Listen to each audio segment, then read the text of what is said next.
Thank you, Holy Spirit, for this wonderful opportunity na pinagkaloob ng Panginoon. Amen? For me to speak His Word. Hindi po ang salita na nanggagaling sa aking mga bibig, kundi ang salita na nanggagaling sa Panginoon ang maririnig po ng bawat isa sa atin sa oras na ito. Amen? Sabi mo nga sa katabi mo, humanda ka na. Ayan, hallelujah. Thank you, Lord. So, thank you, Jesus. Ayan. So, nung Wednesday or Tuesday, ata may na-receive akong love letter or message from our dear Pastora. And yun, sabi niya nga na kung okay lang daw na ako po yung mag-share ng word for today. And I say, wala pong pagdadalawang isip. Sabi ko, thank you, Lord, for the opportunity. Amen? Wala pong ibang, alam ko po na hindi po si Pastora yung nag-assign. I mean, siya talaga nag-assign physically, but I know and I believe na siya ay ginamit ng Panginoon. Amen? Na i-assign ako sa oras na ito. And thank you, Lord, for this day na pinagkaloob niya. And at this very moment po, this word is still in the theme po ng prayer and fasting. And itong word ko ay parang pang-conclusion na ng ating pinag-aralan ng ilang buwan about prayer and fasting. Kasi sabi ko, Lord, thank you. Sabi ko, basta nag-thank you na ako sa Lord. Siya na ang bahalang nagbigay kung anong i-preach or i-word ko, i-share ko sa oras na ito. And sabi ko, tinignan ko yung calendar, last Sabbath na pala of the month. So sabi ko, ay, thank you, Lord. Alam ko, kaya pala ito yung binigay ni Lord na word. Kasi pang-conclusion na talaga siya. Ewan ko lang po ipag-iiba na yung theme for the next month. But this is the word of the Lord na pinagkaloob niya sa buhay ng bawat isa. And, asan na ba yun?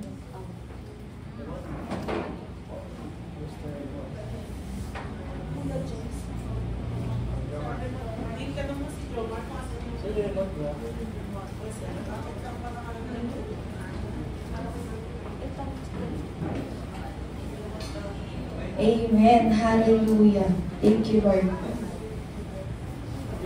Sige po. Ayan, ang ating pagbubulay-bulayan sa oras na ito is the reward of prayer and fasting. Amen. Alam niyo po, mga kapatid, kaya po sinabi siguro ng Panginoon the reward. Ibig sabihin po, lahat ng ginagawa natin sa Panginoon is not in vain. It may be small things, it may be a big things for the Lord. It's not in vain, mga kapatid. Lahat ng yan, meron at merong reward sa Panginoon. Amen.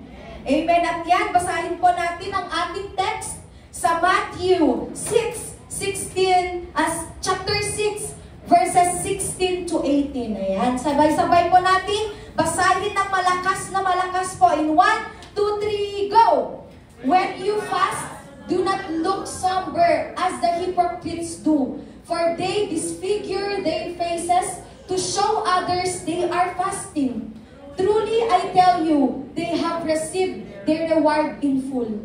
But when you fast, put oil on your head and wash your face, so that it will not be obvious to others that you are fasting, but only to your Father, who is unseen. And your Father, who sees what is done in secret, will reward you. Amen? Hallelujah. Thank you, Lord. Ayan, sa buhay po natin, kapag tayo ay kapag tayo po ay naka-prayer and fasting, hindi na natin kailangang i-anunsyo sa buong barangay. Uy, kapitbahay, prayer and fasting, naka-prayer and fasting. Hindi na natin kailangan ipagsabi pa sa ibang tao. Amen? Na naka-prayer and fasting, because alam niyo po, ang prayer and fasting is a personal encounter with the Lord. It is a personal decision. It is a personal, choice. It's a personal choice of, sabi nga na ang isang purpose or mga purpose ng fasting is to ask God for guidance. Kapag tayo po ay may desisyon na gagawin, divine guidance and protection, and also another purpose po is for spiritual discipline. Ayan.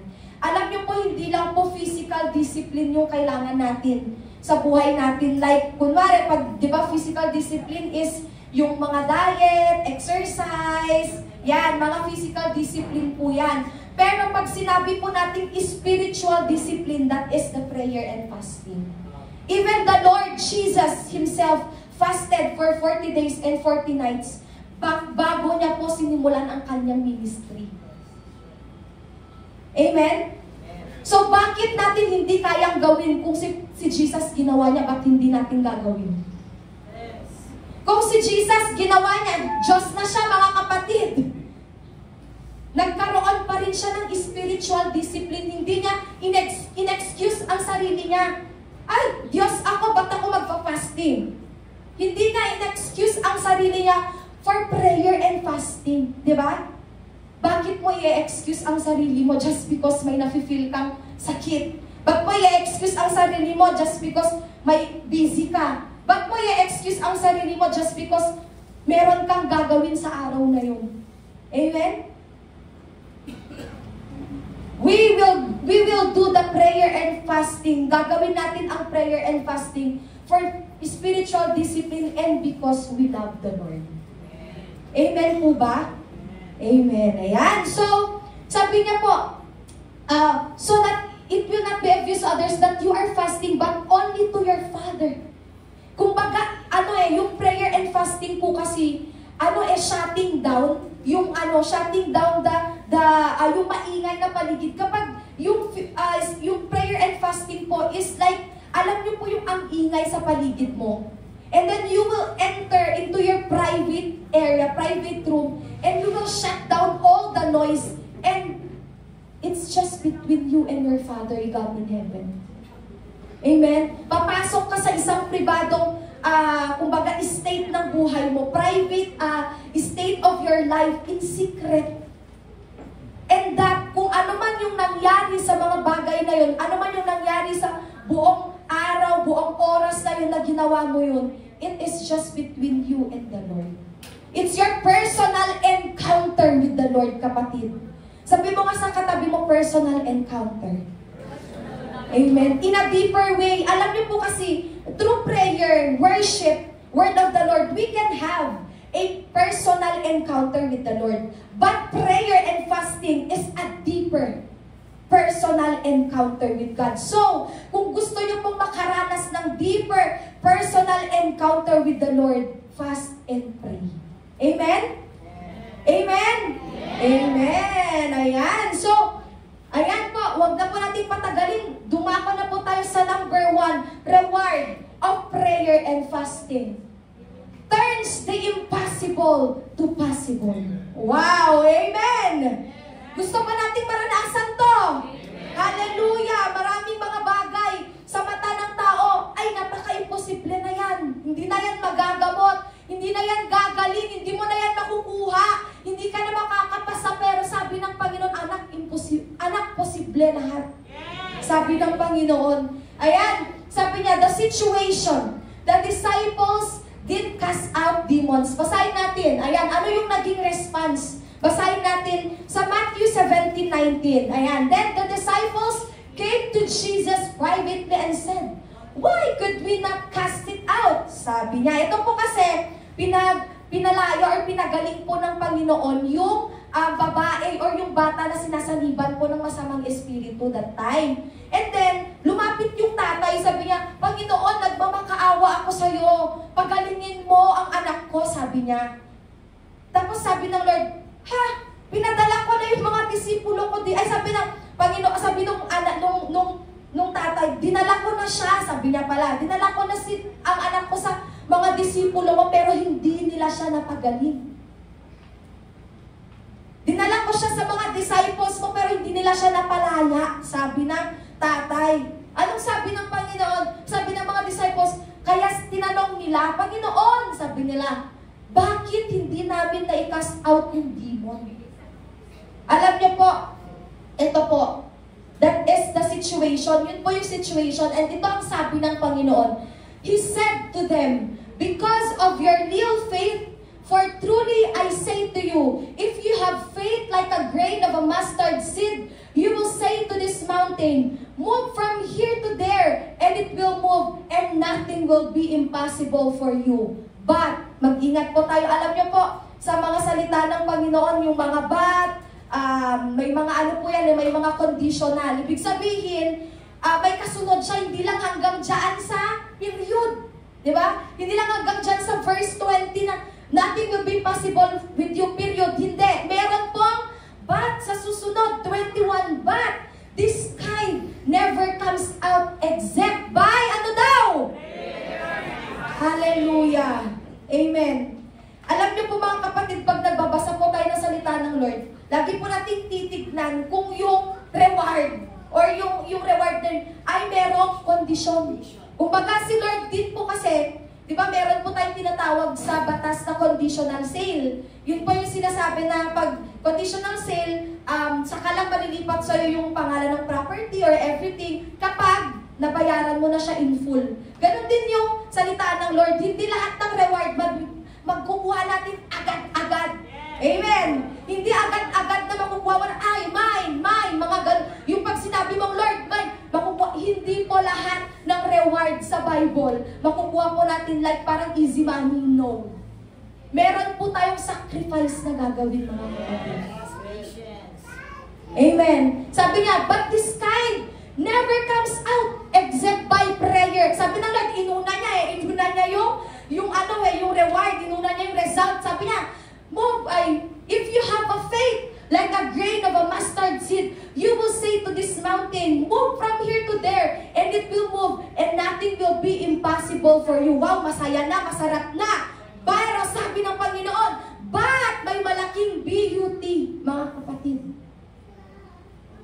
This kind never comes out except by prayer and fasting. Yes. Ibig sabihin po, kung gusto mong makaranas ng ang imposibleng bagay ay maging posible, ano daw ang susi, kapatid? Prayer. Parang mahina. Ano daw pong susi, kapatid? Prayer. Amen. Hallelujah. Kaya sabi mo sa katabi mo sa oras na ito, see you on April 9. Tumawa si Tita Leti. See you on April 9. Ayan. Kaya, mga kapatid, alam niyo po yung prayer, alam niyo po kaya sinabi ng Panginoon ito na prayer and fasting or but this kind never comes out. Naalala ko kasi yung sinabi ni Pastora Marlene regarding po sa pag-cast out ng demons. Ang demons or yung mga negative spirit, hindi siya mag-cast. Sa tingin niyo po ba, sige, itanong ko kayo, ang demon spirit po ba, kapag yung nagka-cast out sa kanya puno-puno din ng evil spirit, aalis siya? Hindi. Hindi, di ba? Baka lumipat pa sa'yo. Kaya yung sinabi ni Pastora, naalala ko na possible na yung nagka-cast out, punong-puno din ng evil spirit or meron din siyang karga. Baka yung kinakast out mo, lumipat sa'yo, be. Di ba? Gusto nyo pa yun? Ayaw nyong maranasan. Kaya ang sabi ng Lord, prayer and fasting, kasi alam nyo pang prayer and fasting, it will cleanse us. Kumbaga for us to, para pag ikaw sumabak ka sa isang laban, malinis ka, may armas ka, ibig sabihin, pag may kalaban sa harap mo, kayang-kaya mong wasakin. That is why the Lord is saying, but this kind never comes out except by prayer and fasting. Amen? And alam niyo po, ang prayer and fasting, it also grows our faith to the Lord. It deepens our faith to God. Kasi, alam niyo po yung, kung mag-abstain ka from food, mag-abstain ka from social media, mag-abstain ka from the world, alam niyo po, hindi siya madaling gawin. It's really a sacrifice. Pero, napakalaki po ng contribution niya sa buhay natin. Kumbaga, mag-abstain ka sa lahat ng bagay, pero yung faith mo, naniniwala ka na sa araw na buong araw rin makakaya mo, magagawa mo. Diba? It depends you. Kasi ang faith po natin, or ang faith po kasi, we believe in the things na hindi pa natin siya nakikita. Diba? So, yung result, nung pagpe-prayer and fasting natin, hindi pa natin nakikita. Pero naniniwala tayo na right after natin gawin yung prayer and fasting na meron tayong resulta na makikita, kapatid. And that is faith. Amen. Hallelujah. Thank you, Lord. Kaya, kung gusto mo, sabi ko, ulitin ko, kung gusto mo, if you really want to experience na yung mga imposibleng bagay na alam mo sa mata ng tao kasi ang eyes natin very or tayo mismo we are very kumbaga parang pag nakakita tayo ng isang negative na ay wala na to, parang imposible. Pag nakakaranas na tayo ng mga bagay na ay parang imposible na ko na tong malagpasan. Parang imposible ko na tong mapagtagumpayan. Pero sinasabi ng Lord sa iyo, kapatid, anak, walang imposible. Amen? Amen? Amen. Hallelujah. Thank you, Lord. Ayan. So, sabi mo sa katabi mo, walang imposible. Lalo na kapag nag-prayer and fasting ka. Amen. Ayan. Number 2. Ayan. Number 2. It brings restoration. Wow. Thank you, Lord. Tignan po natin yung prayer and fasting. This is the story of Nehemiah. Ayan. This is the story of Nehemiah. Alam naman po natin yung story ni Nehemiah. The situation, makikita natin, Jerusalem and its walls are in desolated state. Alam niyo po yung desolated state, meaning, sabi niya, ang meaning ng desolated, if someone is desolated, they feel very sad, alone, and without hope. And that time po, yung walls ng Jericho, grabe, Jerusalem, I'm sorry, is sobrang sirang-sira, as in wasak. Sinong broken-hearted? Sinong wasak dito? Ha? Huwag niyo na pong itaas ang kamay niyo, it's between you and the Lord. Wasak ang puso, wasak ang spiritual. Alam niyo po, ito yung sikreto. Brings restoration, the prayer and fasting. Amen. Ayan, basahin natin ang response. Ito. Yung situation, yung Jerusalem and its walls are in desolated area. Ano yung naging response ni Nehemiah? Tignan natin, sabay-sabay po natin basahin. In 1, 2, 3, go! As soon as I heard these words, I sat down and wept and mourned for days. And I continued fasting and praying before the God of heaven. O Lord, let your ear be attentive to the prayer of your servant and to the prayer of your servants who delight to fear your name, and give success to your servant today, and grant him mercy in the sight of this man. Now I was cupbearer to the king. Yan po kasi nung time na yan, narinig na ni Nehemiah yung balita na si Nehemiah, malayo po siya that time sa Jerusalem. So, malayo siya, tapos narinig na lang, nakaabot lang sa kanya ang balita, kasi may pakpak po ang balita. Ayan, so nakaabot sa kanyang balita, Nehemiah, ganito nangyari sa mga kababayan mo, ganito ang nangyayari sa Jerusalem. Nagkaroon po si Nehemiah ng burden. Sino pong nagkakareceive ng burden dito para sa ating bansang Pilipinas? Amen. Sa ating church lot and building. Amen. Ayan, so, sabi niya, as soon as I heard these words, sabi ni Nehemiah, I sat down and wept and mourned for this. So imagine po yung bad news na na-receive niya. Kasi hindi ka naman po iiyak, hindi ka naman po maghahagulgol, hindi ka naman po malulungkot for days kung hindi po masamang balita yung nabalitaan mo. Tama? Tama? Diba? But, sabi niya, and I continued fasting. Yun yung naging response ni Nehemiah, kapatid. Umiyak siya, oo. Naghumagulgol siya dahil sa lungkot, pero kapatid, hindi po nagmukmok si Nehemiah. Hindi siya nagsawalang bahala. Hindi siya walang ginawa. Nag-fast and nag-pray po siya. Hindi lang siya, umiyak na lang umiyak. Hanggang sa walang nangyari, hindi po ganun. Si Nehemiah, umupo siya, umiyak, humagulgol sa Panginoon, and nag-prayer and fasting. Kaya sabi mo sa katabi mo, sa oras na ito, huwag kang magmumukmuk. Ayan, kung meron ka bang situation ngayon, kapatid, sa oras na ito, meron nasa desolate state ka man ng life mo ngayon, huwag kang magmumukmuk. Pray and fast to the Lord. Amen. Amen. May times man sa buhay natin na nakakaranas tayo ng kalungkutan. We are in a desolate state of our lives. Pero hindi po susi ang pagmumukmok. Hindi po susi ang paglayo sa Panginoon. Amen! The more, kapatid, na kapag nasa state ka ng buhay mo na ganyan, the more na lumapit ka sa Panginoon. If there are confusions in your life, mas the more na lumapit ka sa Panginoon. Amen. If there are times na parang feeling mo, ang bigat-bigat ng nararamdaman mo, hindi yan yung time para umalis ka, hindi yan yung time para mas lalo kang lumayo sa Lord. Bagkus, kapatid, mas lalo mong ilapit ang puso mo. Mas lalo mong ilapit ang sarili mo sa Panginoon. Amen. Hindi po totoo yung salita na ang layo na ng Lord sa akin. Hindi po yung tama. Hindi yung totoo. Tayo ang lumalayo sa Panginoon. Kasi never pong lumayo ang Panginoon sa atin. Tayo ang lumalayo sa Panginoon. Tama. That's why sa buhay po natin, let us be like Nehemiah if we are in this state of our life.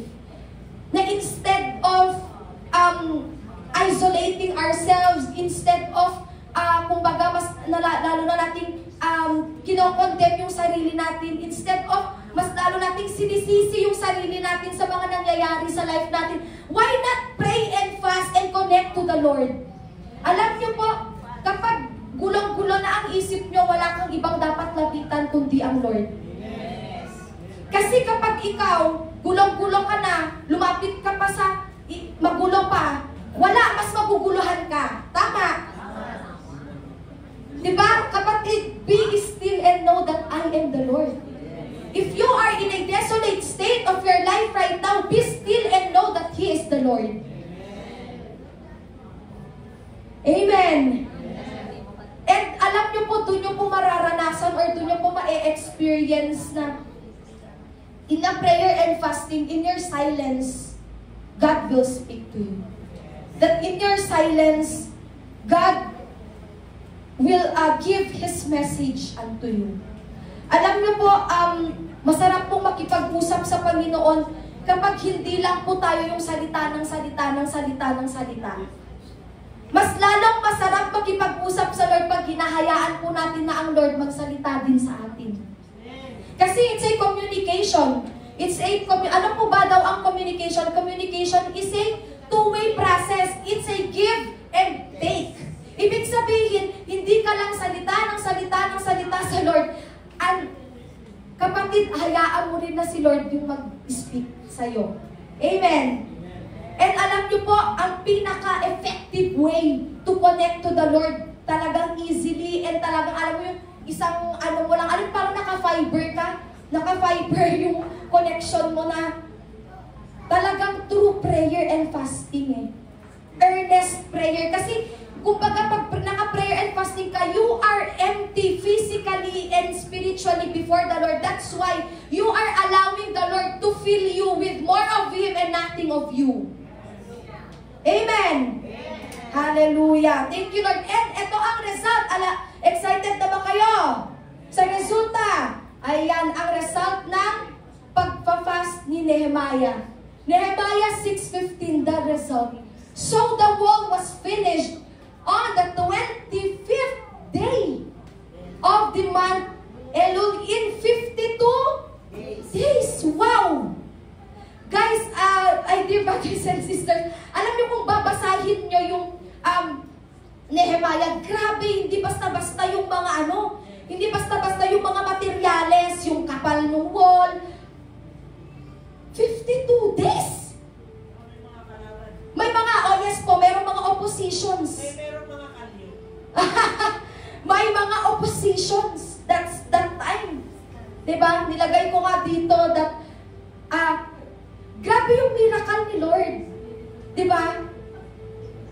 Meron pa ba sa oras na ito, Engineer David, meron pa bang sa oras na ito in 52 days makakagawa ng ganun na, na project? Yung like, as in super kapal na wall and then, may makakagawa pa kaya ng ganun ngayon? Ngayon, siguro based on technology. Mapapabilis na. Pero that time kasi wala pa talagang puro kamay, pukpok dito, dito, halo dito. And talagang hindi po lahat nung mga gumawa is talagang full force sila kasi may mga iba po na pinadala si Nehemiah na magbantay naman doon sa kabilang dako. Kasi nga, sabi ni Pastor, may mga opposition that time. So gusto nilang sirain ulit yung pinapatayo. So imagine, imbes na 100 sana yung gagawa, naging 50 lang kasi yung kalahati nagbabantay, yung kalahati yun ang gumagawa. Imagine the pagod, imagine yun, tayo nga po, di ba, magwalis lang, maglaba lang ng buong araw, pagod. Ito, mano-mano, na sobrang kapal, hindi basta-basta. Pero, in just 52 days, kapatid, na-rebuild nila yung walls of Jerusalem. Wow! Grabe! Grabe! Alam mo kapatid, if you are praying for restoration, may it be restoration of broken relationship, may it be restoration of finances, may it be restoration of your businesses, may it be restoration of your career. Hindi lang 52 days ang kayang ipakita sa'yo ng Panginoon. Naalala ko yung testimony ni TJ Monterde kay Tony Gonzaga na kapag daw si Lord, meron tayong, kapag dumating na yung perfect time ng Panginoon sa buhay natin, God can compress time for you. Na instead na itong bagay na ito ay mangyayari sana ng 3 years, God can compress it and make it 3 days. Kapatid, if you are praying for restoration, yung pinagdadasal mong restoration ng ilang taon na kayang gawin, ipakita ng Panginoon sa'yo in just days. Ganun ka-powerful ang Panginoon natin. Pero ang kapatid, hindi siya basta-basta mangyayari kung ikaw mismo wala ka ring galaw na ginagawa. Kasi ito, sa tingin niyo po, itong 52 days na mare-rebuild nila yung wall, mangyayari ba yun ang kusa na kusang mabalik yung mga semento na natanggal, yung mga bakal? Hindi po! Nag-sacrifice po sila, kapatid! May ginawa sila, kapatid, na aksyon. They acted on their faith. That's why nangyari ang 52 days. Faith with action and with prayer and fasting. Kasi that time, kahit habang ginagawa po yung walls, nagpa-fasting and prayer pa rin po si Nehemiah that time. So, through prayer, fasting, and action, and everything, pagsama-samahin mo, that is the time that God will move. Kapatid, hindi lang basta-basta na, Lord, thank you, okay, tapos na sa'yo na yan. No! Tandaan po natin that in our life, reward, may lagi siyang kaakibat na sacrifice. That reward, lagi siyang may kaakibat na action first before mo makuha ang reward. Hindi siya always na kaya nga po, di ba, sa buhay natin, hindi tayo makakaranas ng,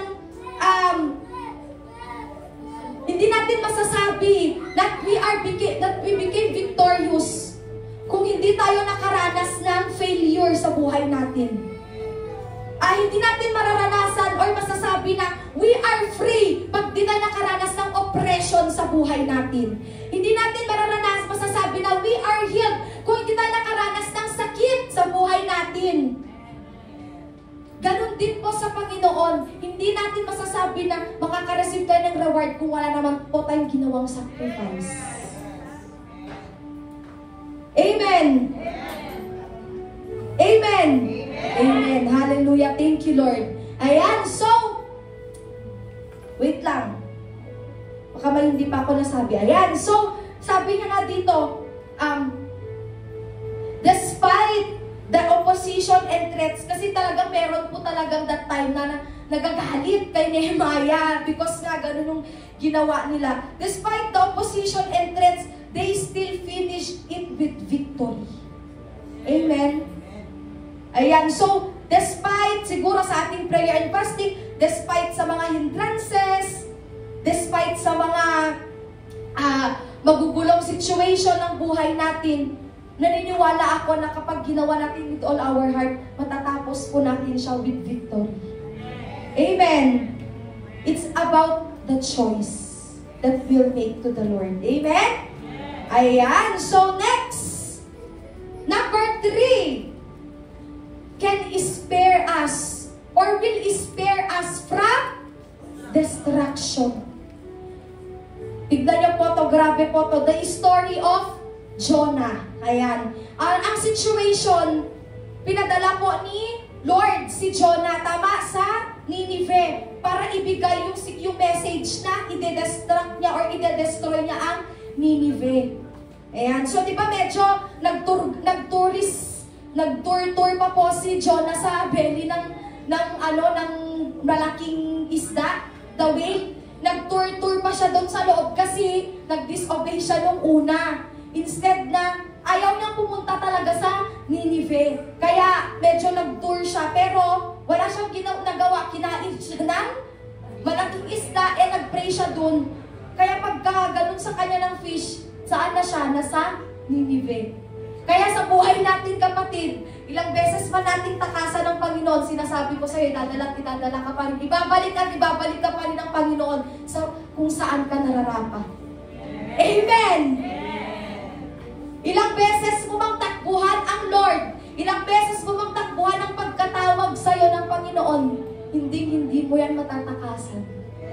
Alam mo yung may garter dito sa mga tiyan natin, na nakatali, tapos hawak tayo ni Lord sa likod. Kahit gaano ka pa tumakbo ng sobrang layo, wala, ibabalik at babalik ka pa rin, kapatid. Diba? Kaya, wag mong subukang tumakas sa Lord. Amen. Sabi mo sa katabi mo, wag mong subukang tumakas sa Lord. Hallelujah. Ayan, that is the story of Jonah. Ayan. Tingnan natin ang naging response ng people of Nineveh. Sabay-sabay po natin basahin in 1, 2, 3, go! And the people of Nineveh believed God. They called for a fast and put on sackcloth from the greatest of them to the least of them. The word reached the king of Nineveh, and he arose from his throne, removed his robe, covered himself with sackcloth, and sat in ashes. And he issued a proclamation and published through Nineveh, by the decree of the king and his nobles, let neither man nor beast, herd nor flock taste anything. Let them not feed or drink water. You see po yung response? They responded with humility and repentance. Alam niyo po sa buhay po natin, kapag nakakaranas po tayo ng, kumbaga, parang we're near to destruction or kumbaga maka-experience po tayo na, alam niyo, we are oppressed sa paulit-ulit na kasalanan. Alam niyo po, ang sagot lang dito, walang iba po kundi prayer, kundi po humility and repentance. Kasi, look at the response of the king. Even himself, kapatid, tinanggal niya ang pagkahari niya. And he put on the sackcloth and naglabas pa siya ng decree na lahat, walang accepted, lahat kayo. Paano kaya kung maglalabas din ng decree sina Pastora at Pastor Ben na lahat ay required mag-attend sa April 9? Mag-o-obey po kaya lahat tayo in repentance and humility?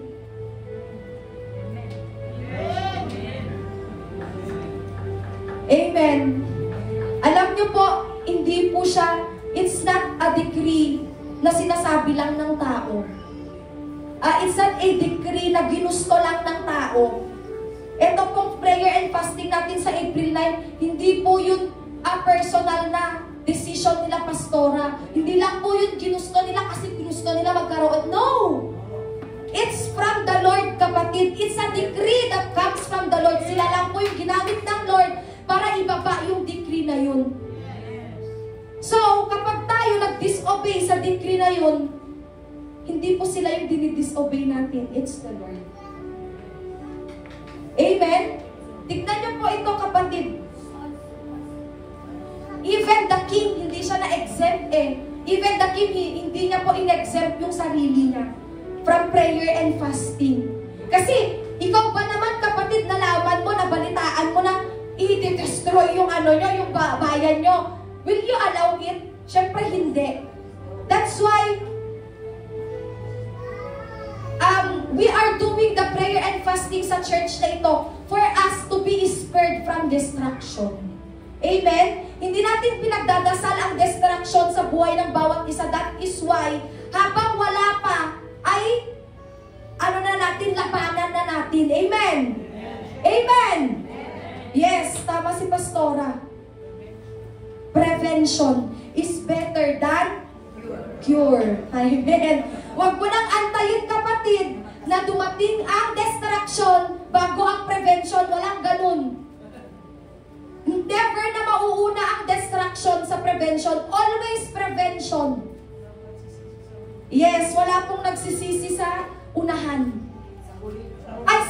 Wala pong nagsisisi sa unahan. Tama, lahat ng pagsisisi na sa huli. Kaya wag mo nang hayaan, kapatid, na ma-distract ka pa bago ka prayer and fast. Nakaranas ka na ng mag-prayer and fasting ako para malayo ko. And nandun na yung situation. How can you handle the situation? Diba? Kaya nga tama, it's a prevention. So sa buhay po natin, tignan natin yung naging result. Tignan niyo po to, alam niyo po, tinatanong ng isang, minsan ba sa buhay niyo po, natanong niyo po na, kaya ba natin baguhin ang isip ng Panginoon? Ha? Minsan ba natanong mo na sa sarili mo, kaya ko kaya talagang baguhin yung isip ni Lord? Is it possible that I can, parang, ito na yung naging desisyon ni Lord eh. Pero is it possible na pwede ko kaya, Lord, ulitin si Lord, kalabitin si Lord na, Lord, baka naman, is it really possible? It's possible, kapatid. Alam niyo po, narinig ko sa isang preaching ni Pastor Stephen, it's not because you pray to the Lord na baguhin yung isip niya, is parang inaano mo na, kinokontrol mo na yung isip. It's just that you know you're standing before the Lord. It's just that you know that you are a child of God and you know what you can do. Na parang alam mo kung ano yung kaya mong maging papel sa buhay. Alam mo yung posisyon mo sa Panginoon na I am a child of God and He is my Father. Diba? Na kapag kinulit ko siya through prayer, through fasting, pwede kong baguhin kung ano yung naging desisyon. Sabi ni Lord, put me in remembrance. Yeah, put me in remembrance. Tama si Tita. Na diba, kumbaga, ito na yung final, kasi the Lord will always have His final say. Siya talaga ang final say sa buhay natin. Hindi tayo, kapatid. Sino nagsabi sa inyo na pag tinanong mo si Lord, Lord, okay, ganito yung desisyon ko. Anak, hindi. Ito yung much better. Tapos susundin mo yung sarili mo. Sino nagsabi na sarili mo ang final say? No, it's always the Lord. That will have His final say, kapatid. Kaya, sa buhay natin, tignan natin kung paano binago ng humility and repentance ang isip ng Panginoon. Ito po yung naging result.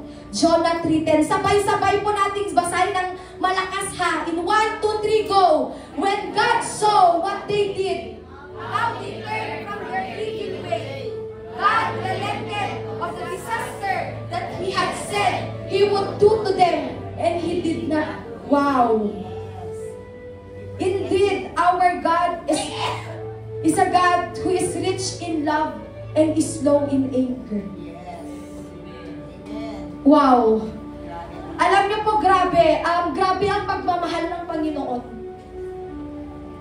Sa buhay natin, mga anak niya, sobrang mahal niya tayo, na kayang-kaya natin baguhin kung ano yung isip ng Lord na ito na sana yung Lord, ito na sana yung ibibigay. Pero dahil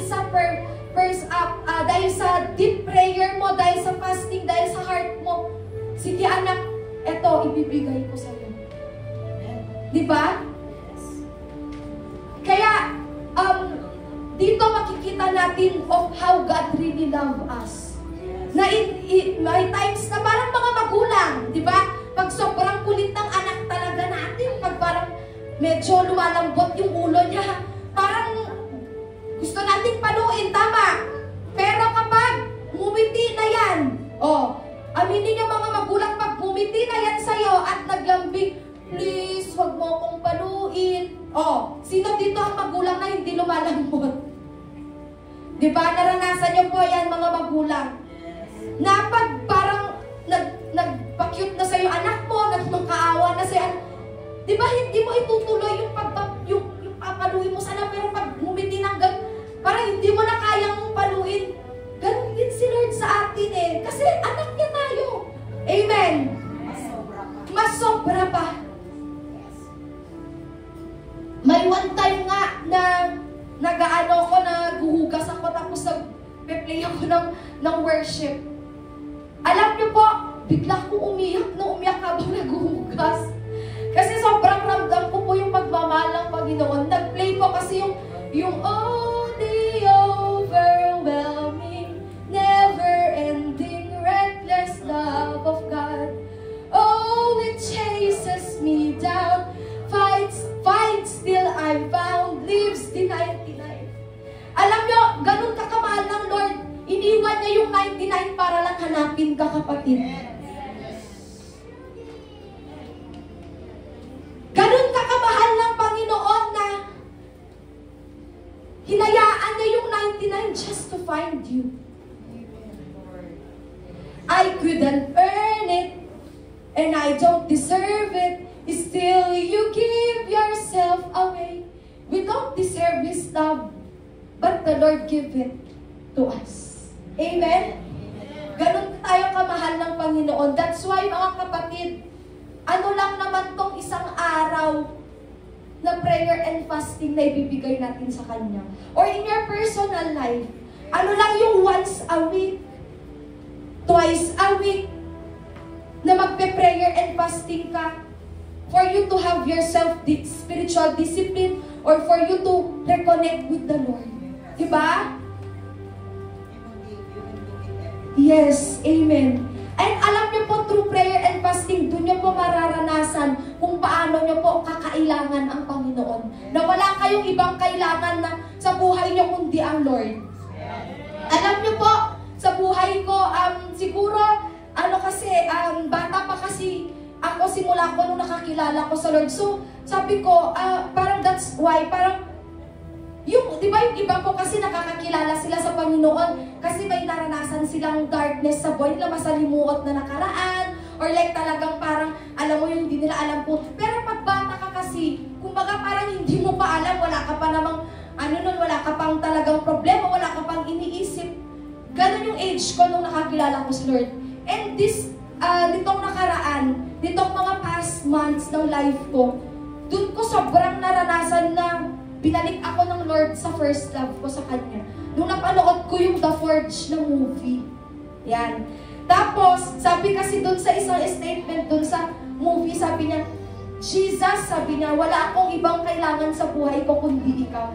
And that hit me. That statement hit me na, ay, oo nga, no. Wala pala talaga akong ibang kailangan sa buhay ko kundi ikaw, Lord. Na, after all na naranasan ko sa life, sa buhay ko since maliit ako hanggang ngayon na nagdinig ko na, Lord, wala akong ibang kailangan. The material things, it doesn't matter. It's you that matters, Panginoon. And doon talaga na sobrang, wow, parang sabi ko, Lord, ikaw lang yung kailangan sa buhay. Kasi, and that time, tapos, nung prayer and fasting na last time, na 24 hours, hindi ko makakalimutan yung word ni Ate Jeb na ginamitan niya ng, anong tawag dun? Illustration. Na sa buhay daw natin, ito yung material things, career, physical things, mga needs, and then ito yung spiritual things. This is the spiritual life. And then sabi niya, ano ba yung pipiliin mong manaig sa life mo? Etong 4 or etong 1? Kasi pag itong 1, lahat tong 4 susunod. Pero pag itong 4, ang pinanaig mo sa buhay mong 1 mawawala. And dun nagsabi ko, ay, oo nga Lord, no, tama. Pipiliin ko yung 1 na susunod yung 4. Kaysa pipiliin ko yung 4 na mawawala naman yung 1. Diba sabi ni Pastor Ben, I don't want to gain the whole world and lose my own soul. Parang aanhin mo naman lahat ng 4 na yun kung si Jesus naman yung mawawala sa'yo. Aanhin mo yung mga bagay na yun, may enjoy mo nga dito sa mundo, pero at the end of the day, hindi ka masaya. Kasi wala yung nag-iisang Diyos. Alam niyo po mga kapatid sa buhay natin, kahit gano'n na po tayo yumaman, kahit gano'n na po tayo masaya, stable sa life natin, there will always be a space sa heart natin na walang ibang makakapagpuno kundi si Lord lang. Kaya sa buhay po natin, let's always see to it na punuin muna natin yung space na yun na belong to the Lord. Kasi kapag yun yung pinuno natin sa buhay natin, everything else will just follow. Yes, it will overtake you. Yes. Amen? Amen, mga kapatid! Woo! Thank you, Lord. Thank you, Jesus. Alam ko, kung mga nakaraan ay 50-50 pa yung isip nyo pumunta sa prayer and fasting sa April 9, alam ko, hindi matatapos ang araw na to, 100% decided na kayo pupunta. Amen! Hallelujah! Amen! And last but not the least, ayan, leads us to victory. Wow! Who wants victory? Woo! Hallelujah! Ayan, sabi niya, anong situation? Anong situation sa buhay? This is the story of King Jehoshaphat. Yan, alam naman po natin yan, na ang situation, a great multitude of enemies, including Moabites, Ammonites, and Meunites, threatened Judah. Ay, imagine nyo kapatid, isa lang, nag-iisa si Judah. And then 1, 2, 3, 4, and multitude of enemies plus Moabites, 3. Imagine, lahat sila versus isa lang. Pero yung isa na yun, alam nyo sino ang meron sa kanila. It's the Lord. Kaya kapatid, kahit nag-iisa ka versus maraming kalaban, kung si Lord nasa'yo, no one can be against you. If your God is for you, if our God is for us, no one will ever be against us. Amen! Woo! Hallelujah! Amen! Palakpakan naman po natin ang Panginoon sa oras na ito. Hallelujah! Thank you, Jesus! Woo! Alam niyo po, kapatid, kung ang situation mo ngayon, hinahabol ka ng great or multitude of bills. Multitude of bills. Electric bill, water bill, internet bill, loan bill, multitude of bill.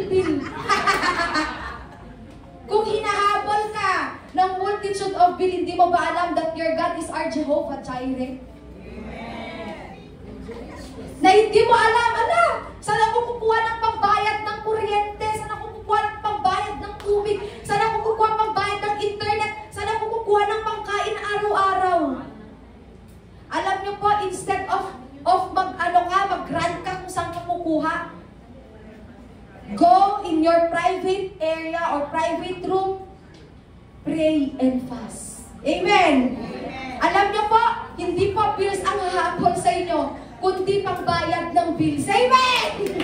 Amen! Hallelujah! Ano po ang naging response? Tignan natin ang naging response. 2 Chronicles 23. Sabay-sabay po natin basahin in 1, 2, 3. Then Jehoshaphat was afraid and set his face to seek the Lord.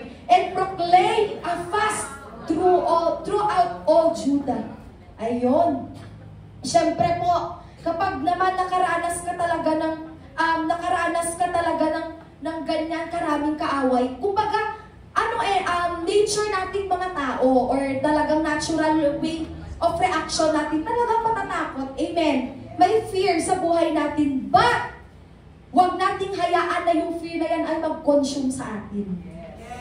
Amen. Huwag nating hayaan na yung fear na yan ang maghahari sa buhay natin. Amen.